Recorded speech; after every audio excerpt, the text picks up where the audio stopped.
Welcome to Penrose Learning, where we make understanding easy. In this video, I will explain how to set the clock on your NMAX V1. First, turn your NMAX ignition key to the on position, but please do not start the engine. You will find two small buttons on your instrument panel, Select and Reset. Press and hold both of these buttons at the same time for approximately 2 seconds. You will notice the hour display immediately begins to flash, letting you know you are now ready to adjust the time. Now that the hour digits are flashing, you can begin to adjust the current hour. Simply press the Select button repeatedly to cycle through the hours. Each press will advance the hour by 1 unit.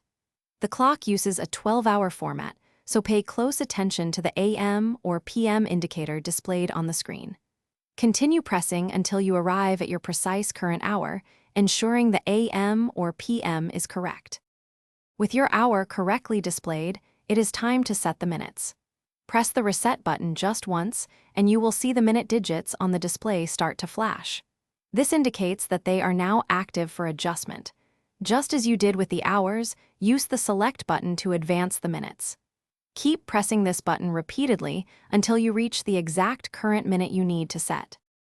Once you have accurately set both the hours and minutes, press the Reset button one final time. This crucial step saves your new clock setting, and you will notice that all the digits on your display stop flashing. Your newly configured time will now appear continuously. As a final check, you may turn off your NMAX ignition and then turn it back on to confirm that your clock displays the correct time. Thanks for watching. If this was helpful, leave a like and consider subscribing. See you next time.